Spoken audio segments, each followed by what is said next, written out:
नमस्कार, मैं हूं अंजलि। स्वागत है आपका खबर अब तक में। चलिए रुक करते हैं अब तक की सुर्खियों की ओर। जेपीएससी जेएसएससी रिफॉर्म मंच का पुलिस पर गंभीर आरोप, छात्रों पर कार्रवाई और सीबीआई जांच की मांग।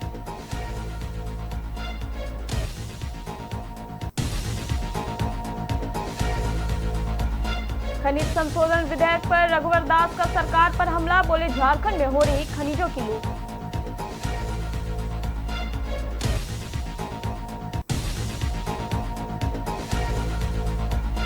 धानकुड़ा में 5 दशक बाद पुराने मंदिर का होगा कायाकल्प, भूमि पूजन के साथ निर्माण शुरू।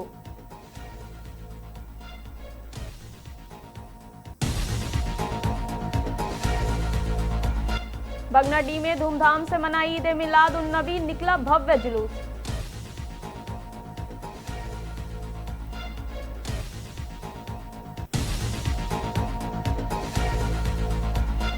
धनबाद में ईद मिलाद उन नबी का जुलूस, नाते पाठ की सदाओं से गूंजा शहर।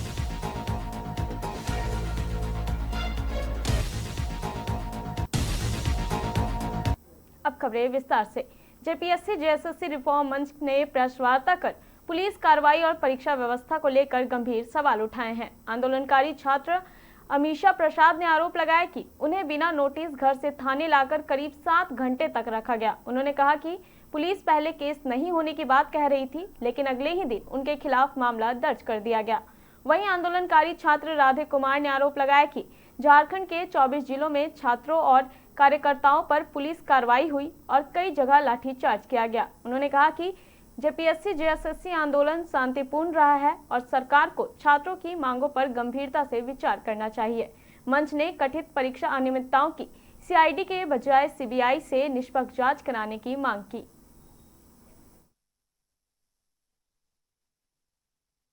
छेड़खानी का आरोप लगाओ ना जी। जो जिस लड़की को जानता तक नहीं, इसमें झूठे रेप के एलिगेशंस, छेड़खानी के एलिगेशंस लगा दिए जाते हैं और फिर वो लड़का क्या करता है, दिन भर साल 2 साल कोर्ट कचहरी दौड़ते रहता है। तो मैं ये कहना चाहती हूँ, अंकिता वर्मा जैसी प्यारी बहन को रक्षाबंधन आ रहा है, आप खाली अपने भाई के कलाई में राखी बांधिएगा, अब बाकी लोग में जो एफआईआर करके रखी है छेड़खानी वाला, वो जेल का चक्की पिसवाने के लिए रखी है। भाई बहन के रिश्तों को क्या कर रही हैं? आपको रविंदर भैया आपको प्रोटेक्ट कर रहे थे, आपने बोल दिया कि वो छेड़खानी कर रहे हैं। तो ये मुझे समझ नहीं आता है। और मुझे एक्चुअली मैं खुद एक लड़की हूँ, फिर भी कहना चाहूंगी कि संविधान और कानून ने लड़कियों को बहुत छूट दी है। लेकिन कुछ लड़कियां क्या करती हैं, कानून का गलत इस्तेमाल करके भोले भाले लड़कों पे झूठे एफआईआर करके उसकी जिंदगी बर्बाद करने का प्रयास करती है। तो मैं इसलिए ये बात कहना उचित समझी, क्योंकि मैं देख रही हूँ कि झूठे एलिगेशंस लगा दे रहे हैं। रेप के एलिगेशन किसी पे झूठे लग भी जाएंगे तो उनकी जिंदगी तो बर्बाद है ना भैया, बताइए है कि नहीं? आप लोग खुद लड़के हैं। तो यही मैं वो हर भाइयों की तरफ से कहना चाहूंगी कि जो जितने भी लोग भाइयों पे झूठे एलिगेशंस लगाते हैं, सरकार इस पूर्व मुख्यमंत्री रघुवर दास ने खान एवं खनिज संशोधन विधेयक को राज्य और देश हित में बताया। उन्होंने कहा कि विधेयक से अवैध खनन पर रोक लगेगी और राज्य का राजस्व बढ़ेगा। रघुवर दास ने गठबंधन सरकार पर खनिजों की लूट और सिंडिकेट चलाने का आरोप लगाया। उन्होंने कहा कि केंद्र ने झारखंड को 34 कोल ब्लॉक मंजूर किए हैं, लेकिन अब तक सिर्फ 4 ही चालू हो सके हैं। साथ ही लोह आयशक और बॉक्साइट खनन में भी गड़बड़ी का आरोप लगाया गया। रघुवर दास ने कहा कि खनन प्रभावित जिलों के लिए फंड बढ़ाने के बावजूद स्वास्थ्य, शिक्षा, चिकित्सा और पेयजल की स्थिति खराब है। उन्होंने आदिवासी क्षेत्रों के विकास के लिए पीएम जनमन योजना का भी जिक्र किया।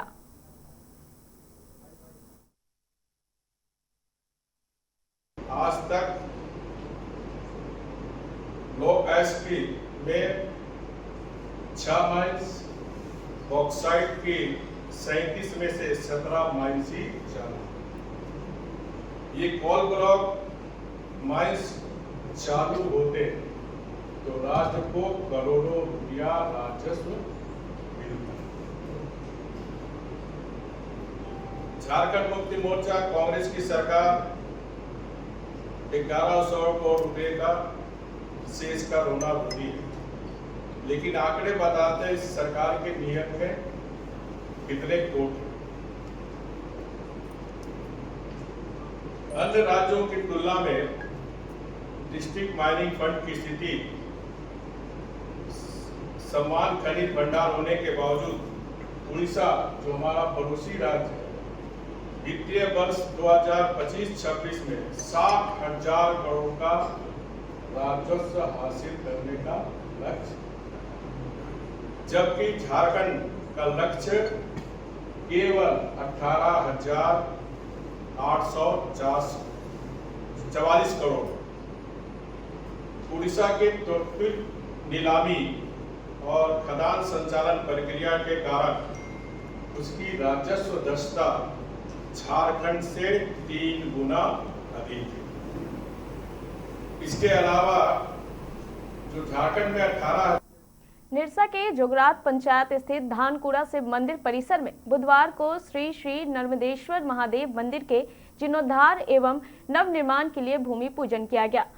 वैदिक मंत्रोच्चारण के बीच बड़ी संख्या में ग्रामीणों की मौजूदगी में पूजा अर्चना हुई और नारियल फोड़कर निर्माण कार्य की शुरुआत की गई। मंदिर कमेटी के सदस्य गणेश तिवारी ने बताया कि करीब 5 दशक पुराना मंदिर जर्जर हो चुका है, जिसके बाद इसके पुनर्निर्माण का निर्णय लिया गया।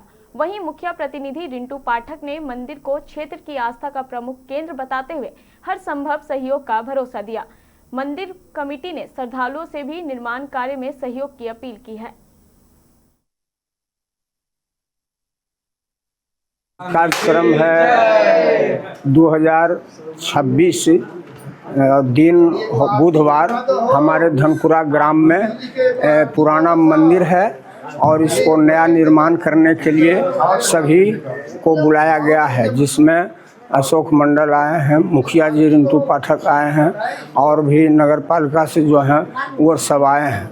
सभी से कहना है कि जहाँ तक हो सब मिल कर के इस मंदिर में सहयोग करें, जो ये मंदिर फिर नया बन जाए। नंदमेश्वर भगवान शंकर भगवान का इसका जीर्णोद्धार होने वाला है। जी आज क्या कार्यक्रम है? आज कार्यक्रम है कि गणेश पूजा से इनका शुरुआत किया गया है और 5 ईंटा से पूजा हुआ है। जब भूमि पूजन के अनुसार से जो फिर से जब बनेगा तो इसमें वही 5 ईंटा से शुरुआत किया जाएगा। श्री गणेशाय नमः।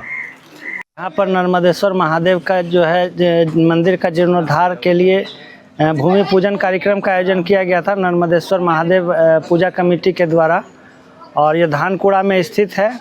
आज के इस पूजन समारोह में हम लोग के बीच विशिष्ट अतिथि आए हुए थे और सब लोगों ने कहा है कि मंदिर के निर्माण के लिए कुछ सहयोग उनका भी रहेगा और कुछ ईंटा जोड़कर एक मजबूत सनातन व्यवस्था का जो है पुनर्गठन इस स्थान पर धानकुड़ा में किया जाएगा। और हम दर्शकों से भी अपील करेंगे कि यह छोटा सा और लेकिन बहुत ही जीवंत यहाँ पर भगवान की कृपा रहती है, तो इस मंदिर में जिसका भी हो सके एक ईंटा जुड़वा कर भगवान के इस घर को भव्य बनाने में सहायता करें। नर्मदेश्वर महादेव कमेटी का आप सभी भक्तों का भगवान कल्याण करे। हर हर महादेव। पथरौल थाना क्षेत्र के बगनाडी गांव में पैगंबर मोहम्मद साहब का जन्मदिन ईद ए मिलाद उन नबी धूमधाम और उत्साह के साथ मनाया गया। इस मौके पर मुस्लिम समुदाय के लोगों ने बढ़ चढ़कर हिस्सा लिया और बड़ी संख्या में लोगों की मौजूदगी में जुलूस निकाला गया। लोगों ने पैगंबर मोहम्मद साहब की शिक्षाओं को याद करते हुए अमन, शांति, सद्भाव और आपसी भाईचारे का संदेश दिया। आयोजन को लेकर स्थानीय लोगों में खासा उत्साह देखने को मिला। वहीं सुरक्षा व्यवस्था को लेकर पथरौल थाना पुलिस पूरी तरह मुस्तैद रही। पुलिस की निगरानी के बीच कार्यक्रम शांतिपूर्ण तरीके से संपन्न हुआ। आयोजकों और स्थानीय लोगों ने सभी से आपसी सौहार्द और शांति बनाए रखने की अपील की।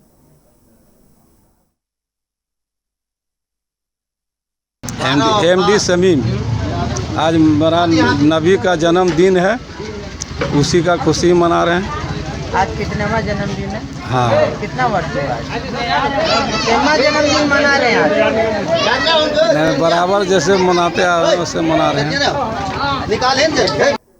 धनबाद में ईद मिलादुन्नबी के मुबारक मौके पर जुलूस निकाला गया। बड़ी तादाद में लोगों ने जुलूस में शिरकत की और नात पाक के जरिए पैगंबर इस्लाम मोहम्मद साहब की सीरत और उनकी तालीमात को याद किया। जुलूस की शुरुआत केंदुआ 4 नंबर से हुई। जुलूस निर्धारित रास्ते से आगे बढ़ते हुए मटकुरिया और रांगाटार के रास्ते रेलवे मस्जिद पहुंचा। जुलूस में नौजवानों से लेकर बुजुर्गों तक बड़ी संख्या में लोग शामिल हुए। पूरे रास्ते नाते पाक की सदाएं सुनाई देती रही। रास्ते में स्थानीय लोगों ने जुलूस का इस्तकबाल किया और लोगों को ईद मिलादुन्नबी की मुबारकबाद दी। इस दौरान अंजुमन फैजुल इस्लाम की ओर से लोगों से आपसी भाईचारा और सौहार्द बनाए रखने की अपील की गई। जुलूस शांतिपूर्ण तरीके से रेलवे मस्जिद पहुंचा। आयोजकों ने कहा कि मोहम्मद साहब की सीरत इंसानियत, रहमदिली, मोहम्मद और भाईचारे का पैगाम देती है। ईद मिलादुन्नबी के इस मौके पर लोगों ने इन्हीं संदेशों का समाज में मजबूत करने का संकल्प लिया।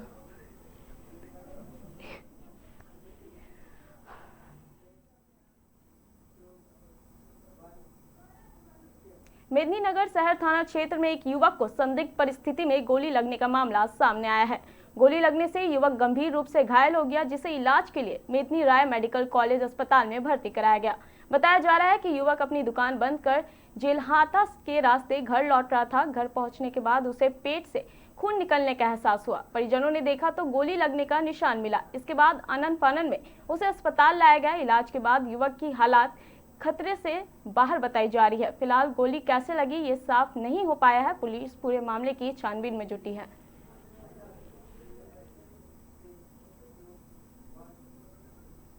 फिलहाल इस खबर में इतना ही। ऐसी तमाम खबरों के लिए बने रहे मिरर मीडिया के साथ।